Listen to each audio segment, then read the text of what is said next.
Regardez Vox Books avec Aphrodite, africaine d'édition.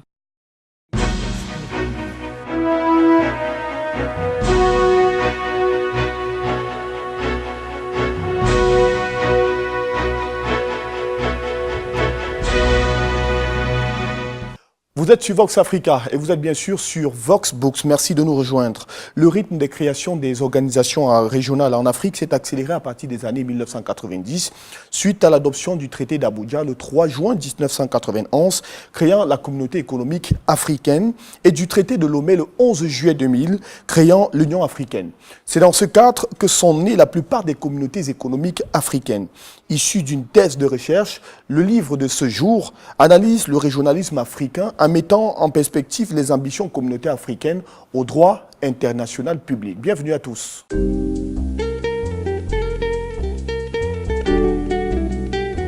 Et justement, pour parcourir cet ouvrage, nous recevons son auteur aujourd'hui, Augustin Tchameni. Bienvenue à vous et merci d'avoir accepté notre invitation.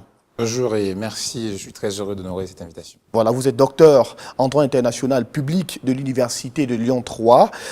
Vous avez écrit cet ouvrage dans le cadre du Centre du développement de l'espace et du développement CDED Lyon 3, c'est en France. Vous étiez d'ailleurs chargé d'enseignement et auteur du livre Les évolutions du régionalisme africain ou le fonctionnement des communautés économiques régionales, un livre que vous avez publié très récemment aux éditions L'Harmattan.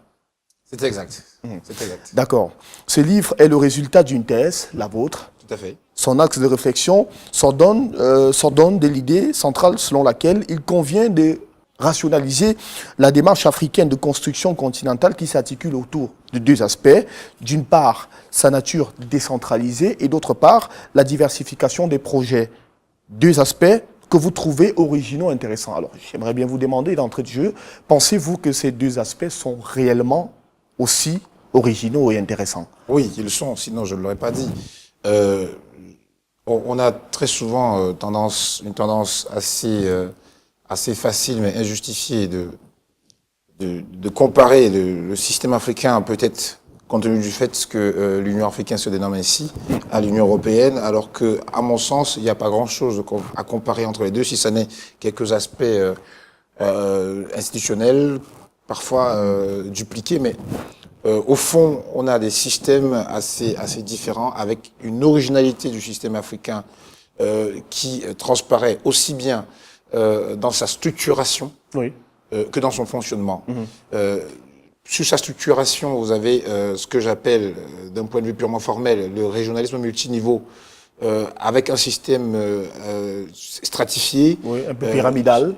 Et pyramidal, voilà, sur plusieurs échelons. L'échelon continental, l'échelon continental qui est incarné par l'Union africaine et qui chapeaute le processus africain. À un rang inférieur, vous avez l'échelon régional, effectivement, qui est incarné par les communautés économiques régionales, je précise, reconnues par l'Union africaine, ce qu'on appelle les CER.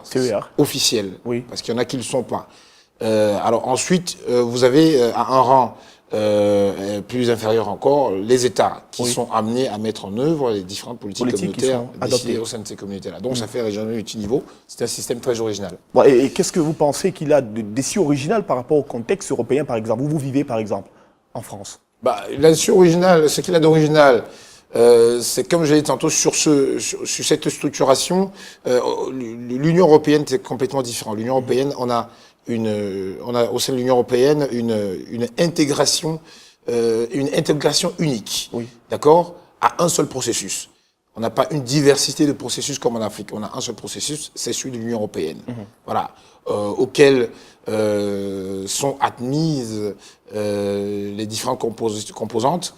Ou en sont exclus, mais en tout cas, il n'est pas possible de procéder par étapes, comme c'est le cas au sein de l'Union africaine. Pas l'Union africaine, parce que si cela c'est réducteur de dire l'Union africaine, c'est le cas du système africain. Voilà, c'est un système africain dans lequel fait partie l'Union africaine. L'Union africaine, d'accord. Dans votre introduction, vous constatez qu'il existe une diversité des traditions institutionnelles impulsées notamment à l'échelon continental. Vous remarquez qu'il existe les mutations contemporaines avec une volonté de conforter l'autodétermination des jeunes nations et parvenir à une libération réelle du continent. En plus, la mutation du cadre de coopération. J'aimerais bien qu'on s'arrête ici avec les concepts de coopération et d'intégration. Quelle est la différence? Quelle différence existe-t-il exactement entre ces deux types? La différence, elle est très significative. Et, alors, je crains d'apparaître trop technique si je devais rentrer en détail, mais pour faire court, la coopération et l'intégration ne relèvent pas de la même typologie. C'est-à-dire que la coopération, c'est ce qui a présidé aux expériences premières des organisations régionales en Afrique. Et ces expériences premières ont été, je vais me répéter, expérimentées dans le cadre de l'EUA, essentiellement. Oui. Et cette mutation, la mutation dont je parle aujourd'hui, aussi bien du cadre de coopération que des objectifs de cette coopération, procède du fait qu'au sein de l'EUA, par exemple, la coopération interafricaine consistait à quoi? À mettre en place si vous voulez, des institutions régionales qui étaient de sorte qui faisaient office de forum où les États se retrouvaient pour discuter des problèmes dont ils ont en commun et qui se rapportaient essentiellement à leur envie de se rendre indépendants et surtout de mettre un terme à la domination qui était subie du fait de la colonisation. Et donc, c'était essentiellement cela qui motivait la coopération interafricaine des premières expériences. Par suite, il y a eu, au courant des années 90, un mouvement fort d'intégration qui a voulu que les États, puisqu'ils ont réalisé qu'en fait... Né avec les indépendances, naturellement. Alors, les indépendances, c'est depuis les années 60. Oui. On les a soldées dans les années 60. Oui. Les États sont restés tout de même sur la coopération interafricaine avec des structures anciennes de l'OUA. Alors, ils ont réalisé par la suite, avec les pères fondateurs, j'allais plutôt dire les pères inspirateurs. Les précurseurs. Les précurseurs ou plutôt inspirateurs, qui étaient les Kwame Nkrumah et compagnie, qui voulaient que l'Afrique se libère, etc., avec des slogans très forts.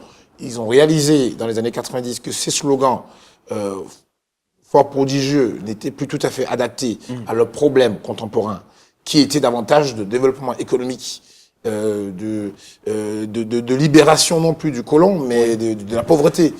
On s'est rendu compte qu'on ne pouvait plus se suffire de dire qu'allez, il faut se libérer et devenir indépendant, puisque les indépendances se sont sur depuis les années 60. C'est ça. Bon, du coup, il y a eu donc une mutation du cadre de coopération. On a eu la volonté de passer d'un cadre de coopération classique, simple forum où on discutait, et puis qu'on avait, si vous voulez, des institutions essentiellement politiques, à un cadre de coopération beaucoup plus rigide, c'est-à-dire que avec une volonté d'intégration pure, c'est-à-dire que être en mesure de secréter à partir des institutions régionales, des politiques régionales, en mesure de s'implanter directement et être mis en œuvre dans le cadre des États. Voilà, sans plus qu'on ait à discuter davantage de comment est-ce que ça se ferait, etc., etc. En tout cas, c'est la volonté qui a été proclamée et qui a été insérée dans la notion d'intégration. Voilà. D'accord, donc une sorte d'évolution de la coopération à l'intégration effective. Effectivement. Alors, il y a aussi